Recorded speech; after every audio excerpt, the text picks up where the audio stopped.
자, 이번 시간은 442페이지예요. 소유권입니다. 소유권은 기본적으로요, 법률이 인정하는 범위 내에서 당의 소유물을 사용, 수익, 처분할 수 있는 권리가 소유권인데요. 이 소유권은 그 성질이 443페이지에 있죠. 먼저 당의 물건을 지배하는 권리죠. 직접 물건을 지배합니다. 직접 지배하는 권리로서 전면적으로 그 물건이 가지고 있는 가치를 지배한다. 그래서 내용상의 특성을 보세요. 전면성이다 하는 것은 물건이 가지고 있는 모든 가치를 전면적으로 지배한다라는 것이고, 그 가치가 바로 사용가치와 교환가치가 있다. 그죠? 그걸 다 지배합니다. 그 다음에 혼일성이라는 것을 갖게 있는데, 이 소유권은 사용권, 수익권, 처분권 세 가지 권능만 합치면 소유권이 되는 것이 아니라 기타 여러 가지 권능들이 다 들어있다는 거죠. 모든 권능들의 집합체입니다. 그래서 다 집합돼 가지고 하나의 소유권이 만들어진다는 것이죠. 이게 혼일성입니다. 그 다음에 탄력성이라는 것은 뭐냐면, 소유권은요, 언제나 원래 모습의 소유권을 갖추려고 하는 성질을 갖고 있어요. 그래서 만약에 제한 물권이나 기타 권리에서 제한을 받고 있다가도 그런 것이 언제나 소멸되게 되면 원래 모습으로 이렇게 돌아갑니다. 그걸 우리는 탄력성이라고 그래요. 그런데 항구성이라는 것은 소멸시효가 걸리지 않는다 이 말이죠. 소유권은 행사하지 않는다고 해서 소멸하는 일이 없다. 즉 소멸시효가 걸리는 일이 없다 이 말입니다. 그래서 항구성을 갖는다. 소유권의 객체는 소유물로서 물건이어야 합니다. 권리는 소유권의 대상이 될 수가 없다. 이런 이야기죠. 따라서 소유권의 객체는, 즉 대상은 물건에 한한다. 그 다음에 소유권의 내용인데요. 소유권의 내용은 사용가치를 지배하는 권리와 또 교환가치를 지배하는 권리의 성격을 다 갖는다. 이런 이야기죠. 그 다음에 444페이지 가면 우리 민법 규정이에요. 토지 소유권의 범위를 특별히 만들어 놨어요. 왜냐하면 토지는 접해져 있기 때문에 소유자끼리 서로 충돌이 생길 수 있잖아요. 그러다 보니까 소유권의 범위를 토지 소유권의 범위에 한해서만은 민법의 명문으로 규정을 뒀습니다. 토지 소유권은 정당한 이익이 있는 범위 내에서 토지의 상하 전체에 미친다 이랬죠. 그 범위는 공중, 지하까지 전부 다 토지 소유권의 대상이다. 뭐 이런 이야기죠. 그러다 보니까 공중도 토지 소유권의 대상이요, 지표도 토지 소유권의 대상이요, 지하도 토지 소유권의 대상이에요. 그러다 보니까 지하수, 또 암석, 흙, 또 나무, 풀 이런 거 전부 다 뭐예요? 토지 소유권의 대상의 범위 안에 다 들어가죠. 그죠? 따라서 토지 소유권을 취득해버리면 그 당의 토지 소유권 안에 있는 모든 그러한 물건, 부속, 즉 부합물이죠. 구성 부분이죠. 그래서 다 모두 토지 소유권의 대상일 뿐이지 독자적으로 소유권을 인정하는 게 아니다. 이런 얘기입니다. 예컨대 여기서 여기까지가 토지 소유자다 하면, 여기에 만약에 나무가 이렇게 심겨져 있다 하면 이 갑의 소유 토지는 소유권의 대상으로 토지 소유권의 대상에 나무가 이렇게 들어가 있다 이 말이죠. 이렇게 이걸 뭐라 하냐, 토지의 구성 부분 또는 토지의 부합물이다 이렇게 표현한 거죠. 다만 토지 소유권의 대상이 될 수 없는 게 바로 광업법에 의하여 광업권의 대상이 되는 광업권의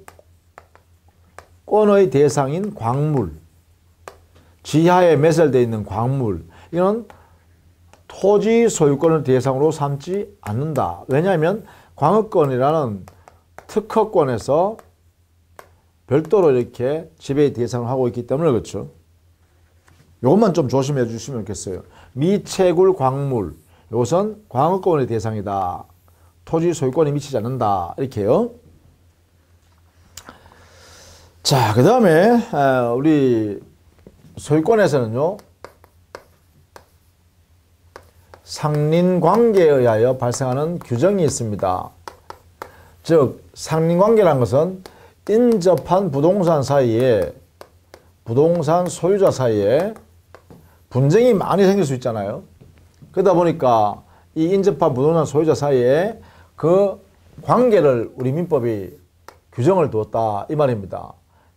자, 그래서 상린관계는요, 첫 번째 인접한 부동산 소유권에 적용된다. 다만 이 인접한 부동산 소유권뿐만 아니라 지상권이나 전세권에도 이 규정을 그대로 준용해다 씁니다. 원래는 이 규정은 소유권에서 이렇게 규정해놨는데 그 규정을 이렇게 갖다 쓴다 이 말이에요. 준용, 지상권, 전세권에. 그 다음 두 번째, 이 상린관계 규정에서 나오는 상린권이 나오게 되는데, 상린권. 이 상린권이란 것은 소유권의 내용이다, 그죠? 소유권의 내용이지 별개 독립된 물건이 아닙니다. 독립 물건이 아니다. 소유권 내용이기 때문에 그렇죠? 따라서 독립된 물건이 아니기 때문에 부동산 소유권 안에 들어가 있는 것이지 부동산 물건이 아니다 이 말이죠. 그러니까 이것은 등기를 별도로 할 수가 없습니다. 이게 상린권에 관한 이야기예요. 다만 이 상린권은 소유권의 내용이니까 당의 소유권은 항구성이 있어서 뭐라 했어요? 소멸시효가 걸리지 않는다겠죠. 소멸시효에 의해서 소멸하지 않는다. 상린권은 그죠. 이런 성격을 갖습니다. 그래서 상린권은 반드시 인접한 부동산 소유자 사이에서 발생하는 것이고 지상권, 전세권까지 포함해서 이렇게 적용된다라는 것이면서 동시에 의 상린관계 규정의 성격은 임의 규정이냐 아니면 강행 규정이냐라는 논의가 있는데 우리 판례는 임의 규정의 성격을 가지고 있다라고 이렇게 해석하는 것입니다. 자, 이런 내용들을 같이 두시고요.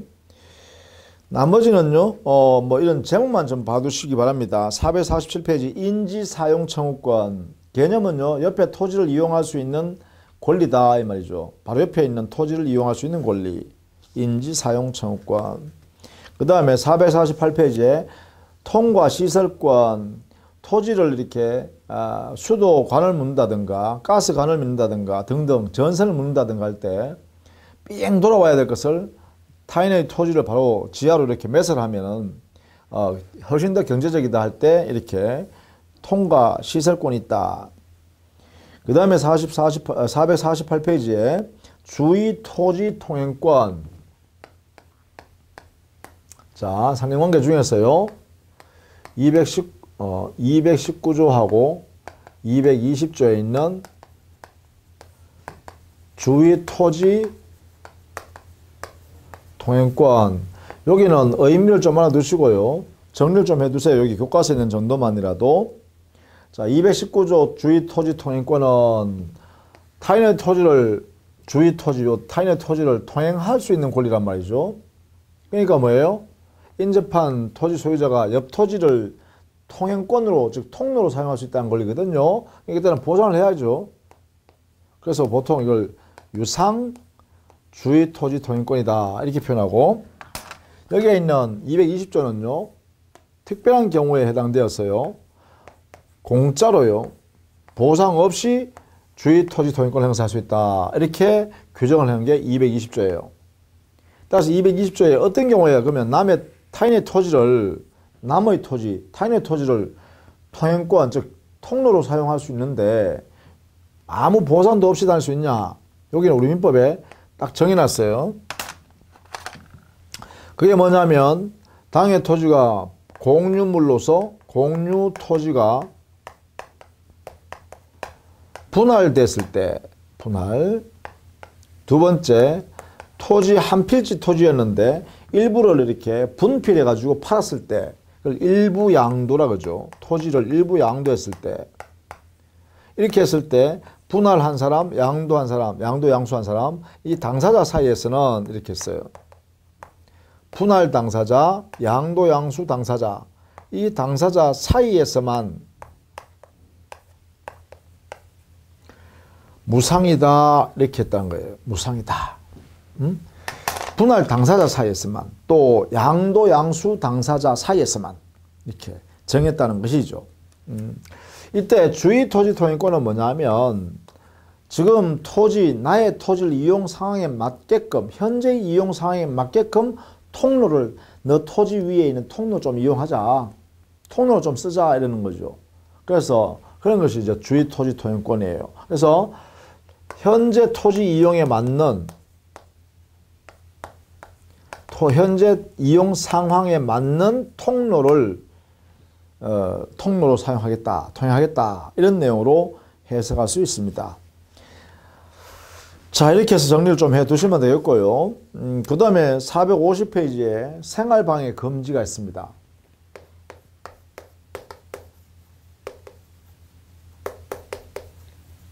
생활방해 금지라고 해서 민법 217조에 이렇게 규정을 뒀는데, 뭐 공해 금지라 하기도요. 공해 금지 이렇게 하기도 하고, 이미션이라고도 합니다. 금지. 독일에 나온 이론이에요. 독일에서. 미션 금지. 생활방해 금지. 그러니까 뭐냐면 인접한 부동산을 사용하면서 옆에 거주하고 있는 이웃 사람의 생활을 방해하지 말라는 거죠.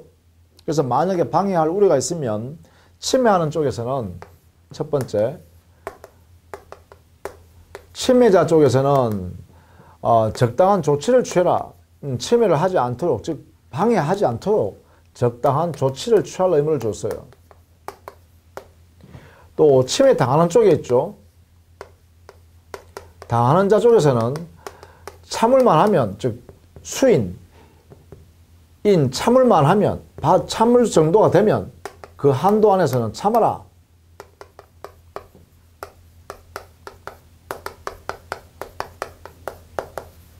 수인 한계 안에서는 참을 의무를 부과했어요. 이렇게 서로 간에 이렇게 적당한 조치해라. 니는 침해하는 너는. 그리고 당하는 쪽에서는 좀 참을만 하면 참아줘라.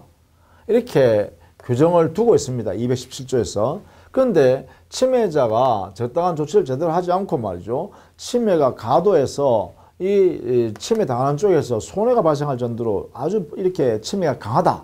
그럴 때는 침해 당하는 쪽에서는요, 침해자에 대해서 첫 번째, 물권자 청구권으로서 적당한 조치를 취하세요. 조치 청구를 할 수 있습니다. 그리고 침해하는 행위는 스톱하세요. 침해 금지 청구요. 이렇게 할 수 있죠.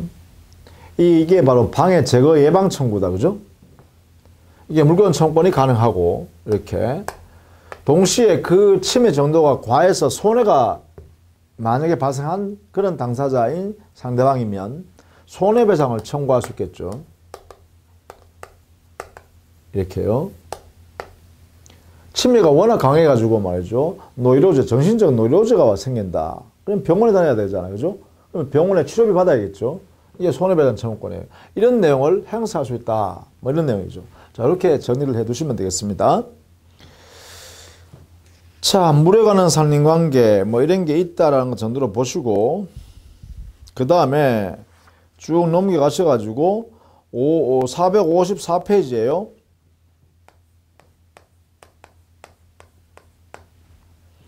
경계에 관한 산림관계를 보세요. 경계.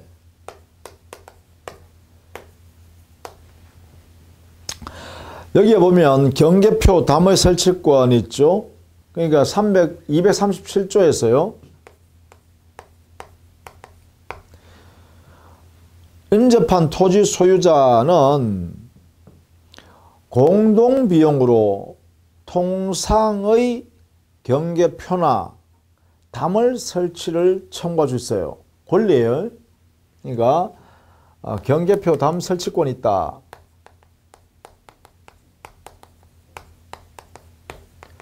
설치합시다라고 권리로 인정하고 있습니다. 인접한 부동산 소유자한테요.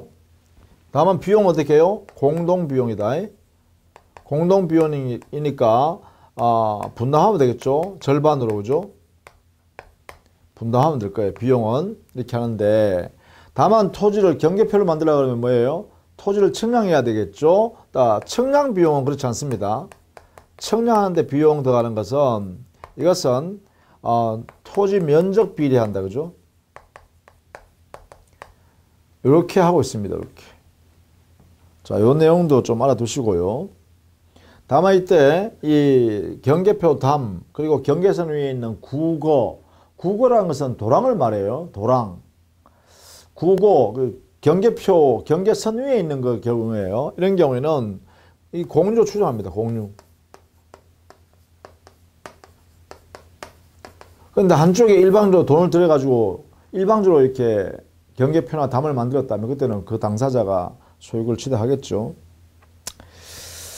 자, 그런 내용들, 뭐, 이 경계표와 관계되는 거다. 경계표 담. 그 다음에 다음 페이지 보시면, 455페이지에요. 경계를 넘은 수지 목권의 제거권.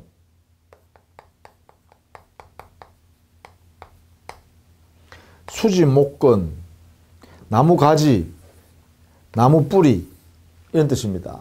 이게 경계를 넘었다. 이것은 먼저 청구 후에, 제거를 청구 후에 그래도 제거하지 않으면 그 이후에 제거할 수 있습니다. 직접. 목권은요, 곧바로, 즉시 또는 바로 제거할 수 있습니다.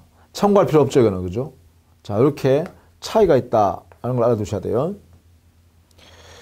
그 다음에 토지 심굴 금지, 지하시설에 제한해놨죠.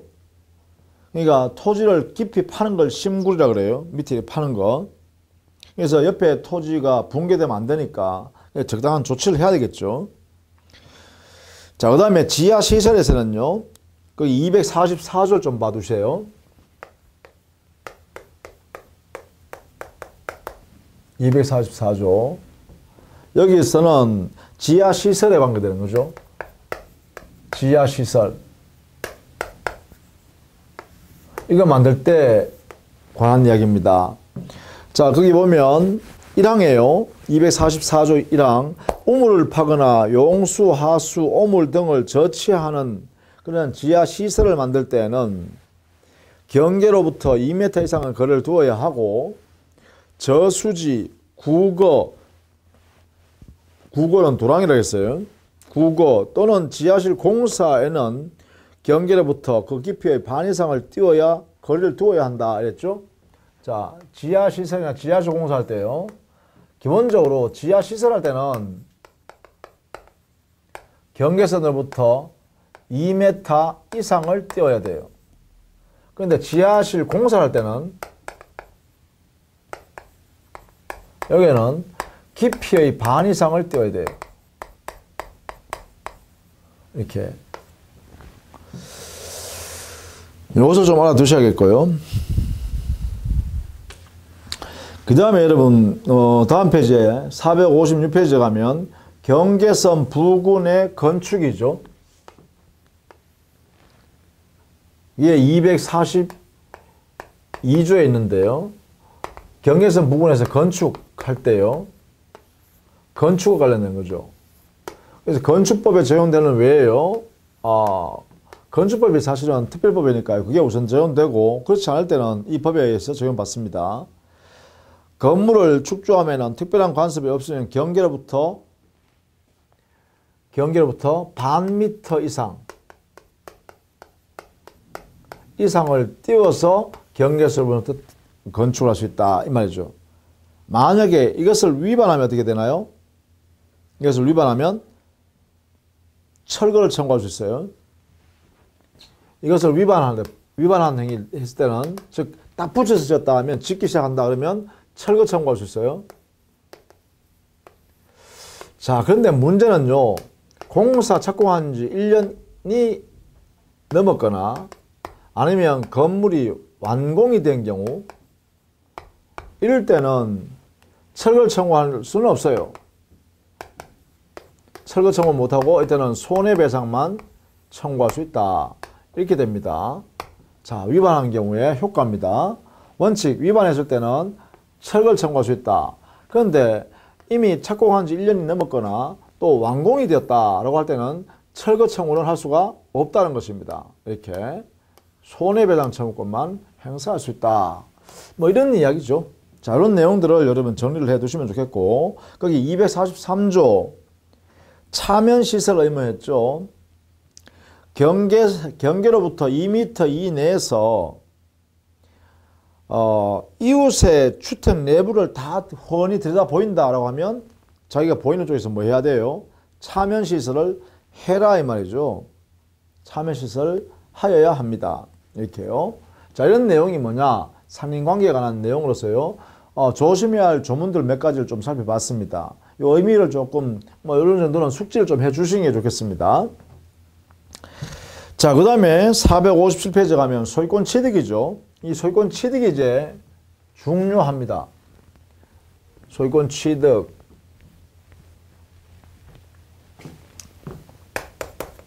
우리 민법 소유권 파트에서요. 이 소유권 취득하는 사유를 정리했는데 이게 뭐냐? 수요 취득이라는 취득이 있고요. 선점에 의한 취득이 있고요. 습득에 의한 취득이 있고요.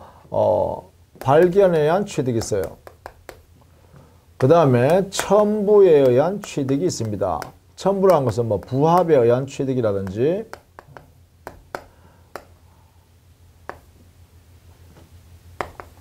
혼화에 의한 취득, 가공에 의한 취득 이런 것들을 이렇게 들고 있어요. 이게 전부 다 소유권 취득의 원인, 사유들이에요. 수요 취득이란 사유에서 소유권 취득할 수 있다. 무주물 선점, 유설물 습득, 매장물 발견을 통해서 취득할 수 있다. 소유권을. 그 다음에 부합호나 가공에 의한 첨부라는 이 원인에 의해서 소유권을 취득한다. 이때 여기에 있는 이 사유 전체는 뭐예요? 전부 다 원시 취득입니다. 여기에 있는 이 소유권 취득의 취득 방법은 전부 원시 취득이라는 거예요. 원시 취득. 자, 이렇게 정리를 해 두셔야겠죠? 원시 취득에 의한 소유권 취득이다. 사유, 수요 취득이라는 원인도 원시 취득, 선점, 습득, 발견에 의한 취득도 소유권을 원시 취득, 첨부, 부합호나 가공에 의한 이러한 첨부 형태에서도 소유권 취득은 원시 취득이다. 이렇게 합니다.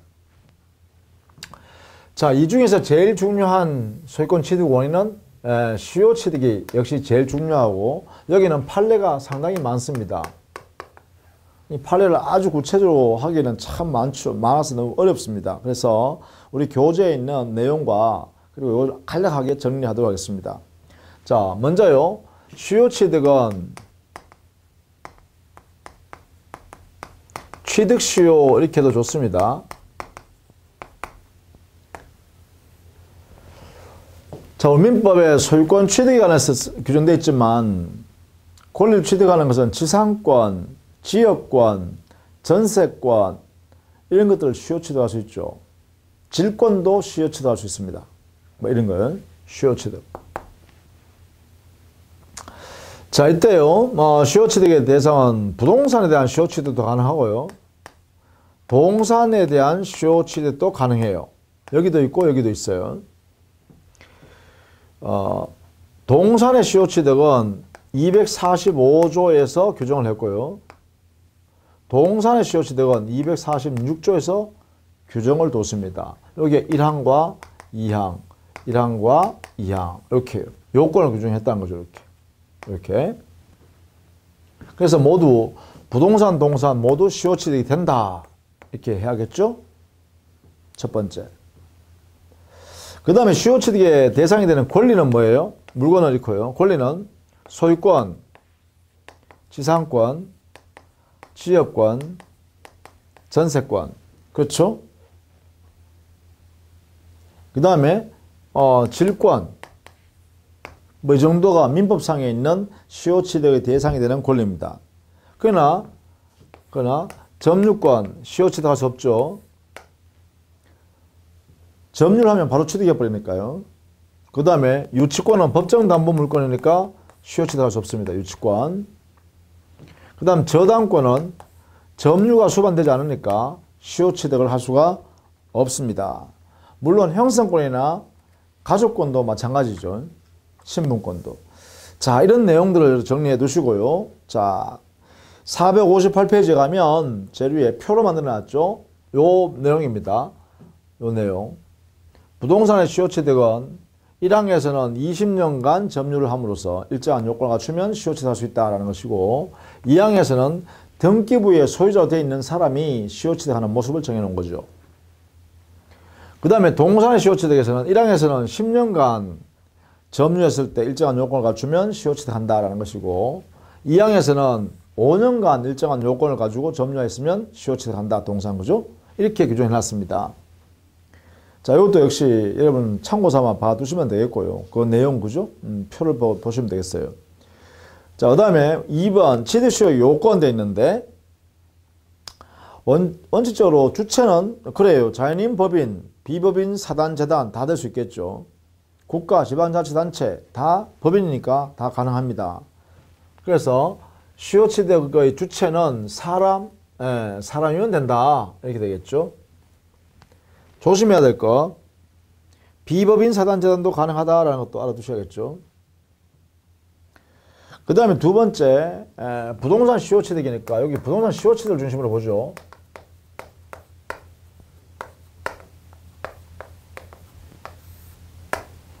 부동산 수요취득을 중심으로 보면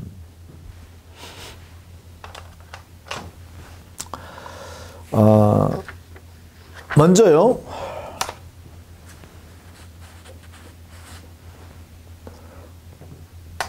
객체는요, 부동산이잖아요. 이 부동산은 자기의 부동산도 수요취득이 가능하다. 자기 소유 부동산.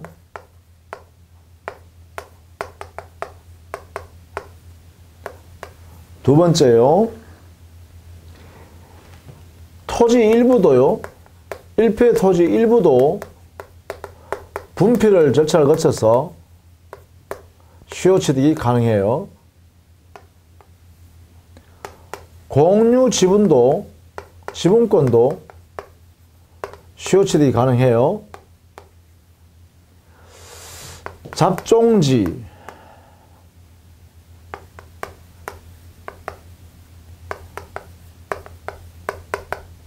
잡종재산도 수요취득이 가능해요.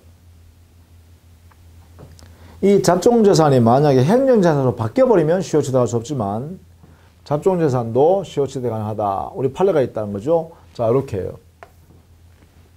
일정한 내용들을 알아두셔야겠어요. 그 다음에 부동산 수요취득에 점유를 해야 되는데, 점유, 20년간의 점유, 또는 요거는 점유부 수요취득이에요.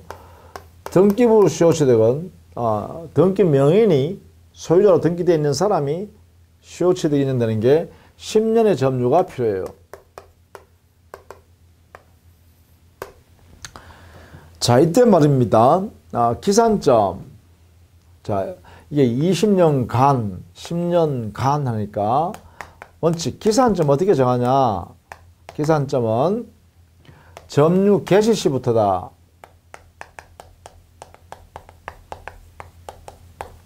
그러니까 역산하면 안 된다 이런 얘기죠. 현재로부터 과거로 역산해서 아무데나 잡을 수 없다. 역산 금지입니다. 역산하면 안 된다는 거예요. 그래서 점유 개시한 때부터 기산한다. 점유 시작한다. 이게 원칙이다. 그죠? 역산 금지의 원칙이라고 그래요. 이걸요. 이렇게 하는 것은. 다만 역산이 가능한 경우가 있어요. 예외적으로. 예외적으로 지금 현재에서부터 과거로 거슬러서 1년, 2년, 3년, 4년, 5년 이렇게 할 수 있다는 거죠. 예외로요. 어떤 경우냐. 소유자가 변동이 없는 경우요. 현재 지금부터 과거로 쭉 살펴보니까 20년 넘도록 한 번도 소유자가 변동된 게 없어요. 변동 없는 때. 이때는 예외적으로 역산이 가능합니다. 현재에서부터 과거로 20년을 이렇게 거슬러 가서 기산점을 아무데나 적을 수 있다. 이런 이야기죠. 자, 이게 원칙이고요. 예외적으로 이런 경우에 소유자가 변동이 없을 때만 역산이 가능하다.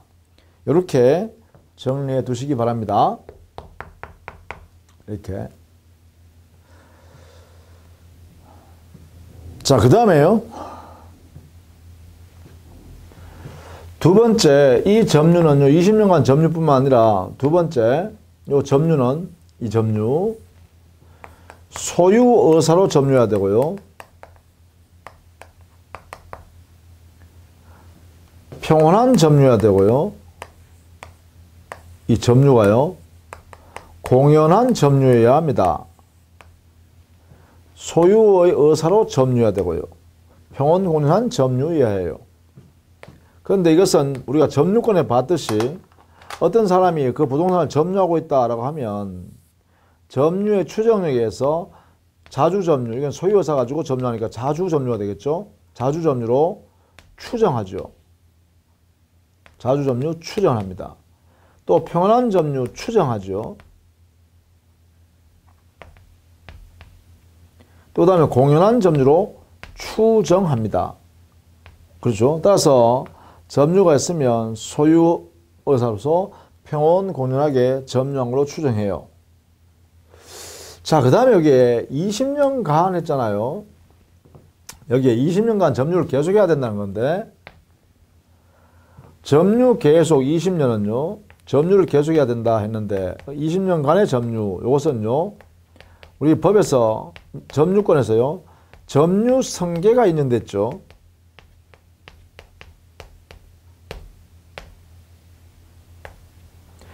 현재의 점유자는 전 점유자의 점유를 아울러 합쳐서 주장할 수 있잖아, 그죠? 그러니까 이런 내용에 의해서 점유 승계가 가능하니까 현재 점유자가 단 1년밖에 점유 안 했다 하더라도 앞에 사람들의 점유를 점유 개시 시점으로 이렇게 합산해 보니까 20년 넘는 현재 점유더라라고 하면 그것도 뭐예요? 그래요. 수요 취득할 수 있다. 이런 이야기네. 그죠? 의미가요.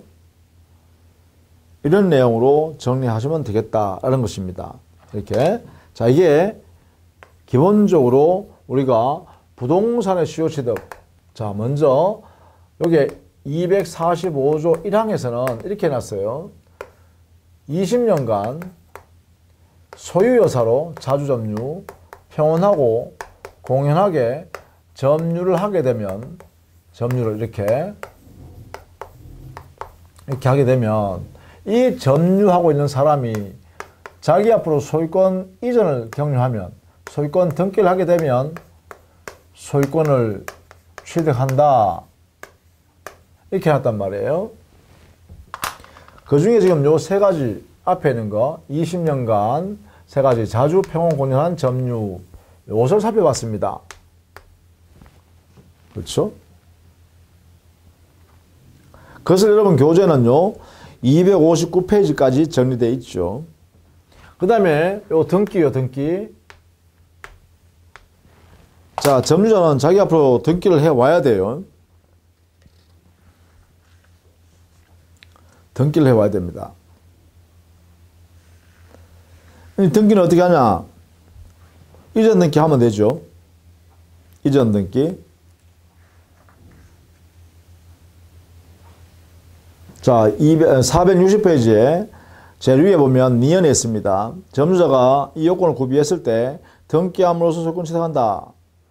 이 등기는 이론상으로는 원시 취득이니까 보존 등기하는 것이 맞겠지만 실무상으로는 소유권 등기한다. 이런 이야기죠. 따라서 이 점유자가 누구예요?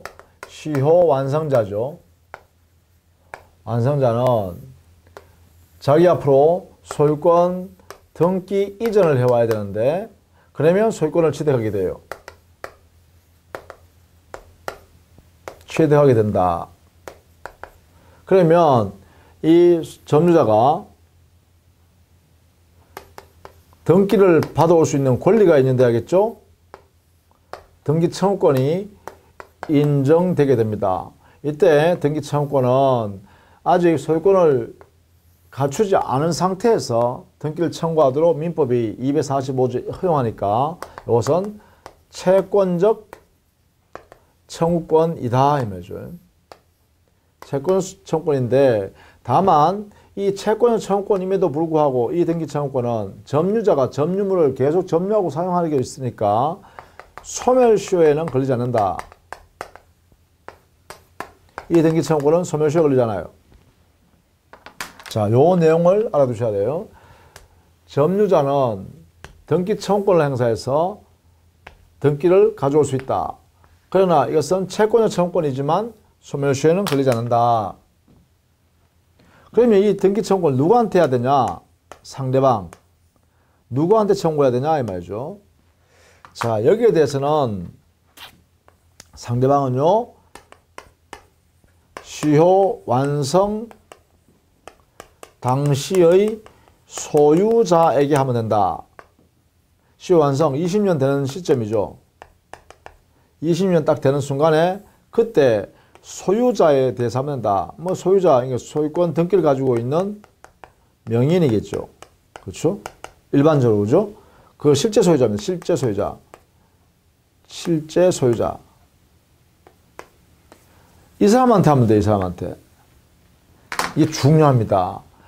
자, 점유자인 시효 완성자는 등기를 청구해서 소유권을 가져와야 돼요. 이 등기 청구를 누구한테 행사하냐? 누구한테? 시효 완성 당시에 소유권을 가지고 있던 사람한테 한다. 시효 완성 당시에 소유자한테 한다. 자, 이걸 꼭 기억해야 됩니다. 시효 완성 당시의 소유자. 이런 거죠. 어떤 시점으로부터, 기산점부터 여기가 20년 되는 시점이에요. 예컨대 이 토지를 을이라는 사람이 20년 동안 소유자 가지고 평온하고 공연하게 점유해왔다라고 하면 이때가 시효 완성되죠. 이게 완성이에요. 완성. 요게 완성. 요게. 그러면 이때 요게 등기부상에 소유자로 되어 있는 사람이 있겠죠. 이게 요 시점에 시효 완성 당시에 소유자, 여기에 만약에 소유자로 갑이라는 사람이 소유자 등기가 이렇게 있었다 라고 하면 어떻게 돼요? 여기에 있는 시효 완성자 을은 점유자 시효 완성자 을은 누구한테 등기 청구해야 된다고? 바로 갑. 이 사람한테만 등기 청구할 수 있다는 거예요. 이 사람한테. 갑한테만. 예, 요때가 소유자니까. 요 이야기가 이런 뜻입니다.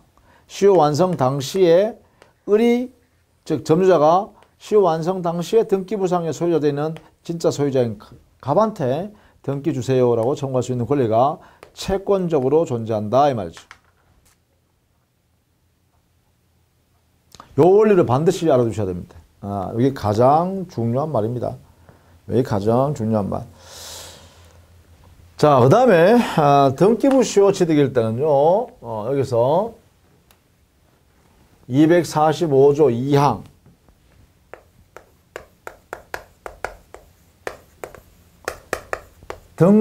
소유자 등기를 가지고 있는 등기부 시효 취득일 때는요, 부동산 등기부 시효 취득일 때는 여기는 10년간 소유여사로 자주점유, 평온하고 공연하며 선의이고 무과실로 점유한 자는 소유권 취득한다는 거예요.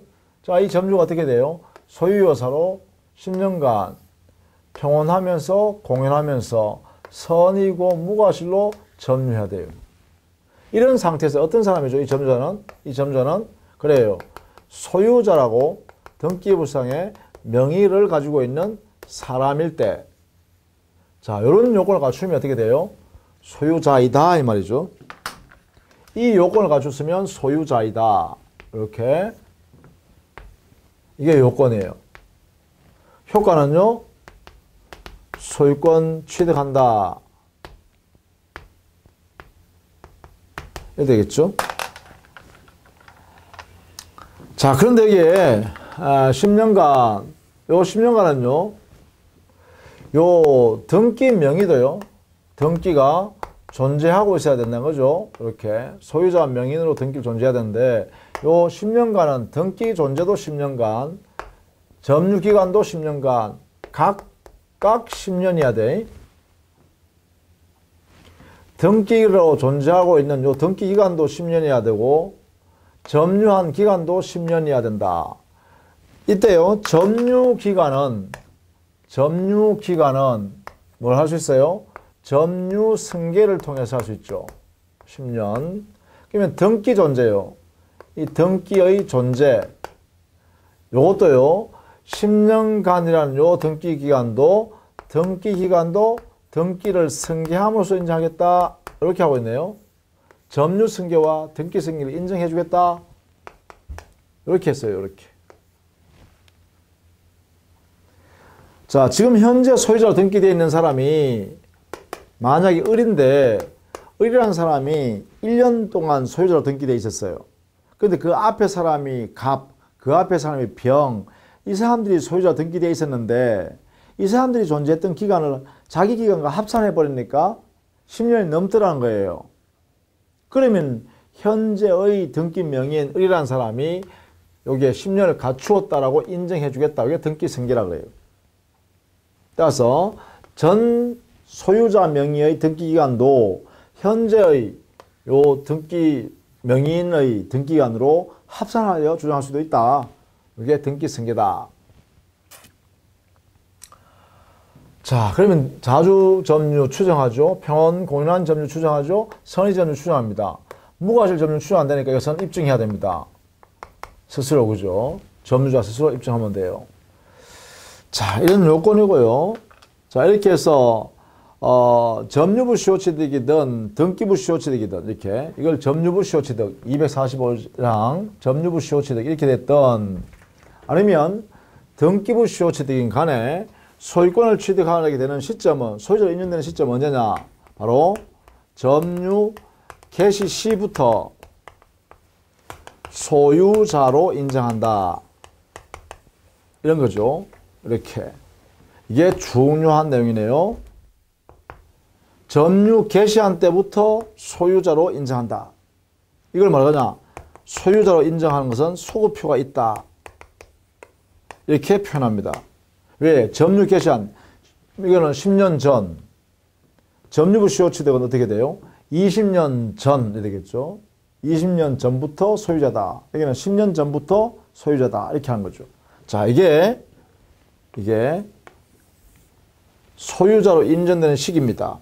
그러다 보니까 10년 전부터 또는 20년 전부터 점유 개시한 때부터 소유자가 되니까 점유할 때부터 소유자로서 당의 목적 부동산을 점유해 왔으니 부당이득이 아니죠.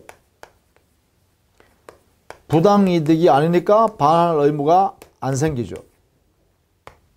부당이득 반환의 문제가 안 생기고 동시에 자기 부동산, 자기 소유 부동산을 자기가 점유하여 사용 수익했으니까 불법 행위도 아니죠. 따라서 손해배상 책임도 손배 책임도 생기지 않는다. 이렇게 되겠죠. 자, 이것도 알아주셔야 돼요. 시효 완성자, 취득 시효 완성자가 점유부 시효 취득은 등기했을 때, 등기를 다 갖췄을 때, 등기부 시효 취득은 요 요건을 다 갖췄을 때, 소유권자가 되는 시점은 과거 점유를 개시한 때로 소급해서 점유 소유자로 인정하니까 부당이득의 문제도 안 생기고 불법에 의한 손해배상 책임도 안 생긴다. 이렇게 정리를 해 두셔야겠습니다. 이렇게. 자, 이것이 시효취득에 관한 이론입니다. 그 다음에 460페이지 제일 밑에 동그라미 3번에 보시면 동산취득시효의 특별요건이 있죠. 여기는 10년짜리와 5년짜리로 각각 규정되어 있는데 장기 취득시효는 10년간 평온운전하게 점유를 하면 소유권 취득해버립니다. 10년간을 5년간 단기 소멸시효가 되는 것은 뭐냐? 소유자로 평온운전하게 선의무과실을 점유했을 때 소유권을 취득해버리죠. 그래서 461페이지 취득시효 효과는 원시취득으로서 소유권 취득하는데 소급표가 있다 했죠. 점유 개시한 때로부터 소유자로 인정한다 그랬습니다. 그래서 부당이득, 불법행위의 문제가 생기지 않는다. 그 다음에 취득시효에도요. 소멸시효의 중단, 소멸시효의 정지에 관한 내용을 그대로 사용할 수 있다는 걸 알아두셔야겠죠. 동시에 시효취득자는 그것을 포기해버릴 수도 있다. 이렇게 정리해 두시면 되겠습니다. 자, 이렇게 해서요. 취득시효 일반적인 내용들을 쭉 살펴봤습니다. 자, 그 다음에요. 여러분 교재에서는 거기에 461페이지에 있는 거요. 그 정리했는 걸 여러분 한번 읽어보시고 시효 완성 당시에 등기 명의를 가지고 있는 소유자한테 등기를 청구해서 받아온다. 이것은 절대로 바꾸면 안 돼요. 이거죠. 점유부 시효 완성한 245조 1항 그 점유자, 시효 완성자는 자기 앞으로 이전 등기할 수 있는 청구권이 있는데 채권 청구권이기 때문에 소멸시효에는 걸리지 않지만 시효 완성 당시에 소유자한테 등기를 청구한다. 이렇게요. 따라서 이 시효 완성 당시의 등기 소유자라는 것은 이런 뜻이다. 이 사람한테만 할 수 있습니다. 갑한테. 이 사람 외의 사람한테는 등기 청구를 할 수가 없다라는 걸 꼭 기억해 두시기 바랍니다. 자, 다음 시간에는요, 선점 습득 발견에 관한 내용으로 정리를 하도록 하겠습니다. 자, 수고 많으셨습니다.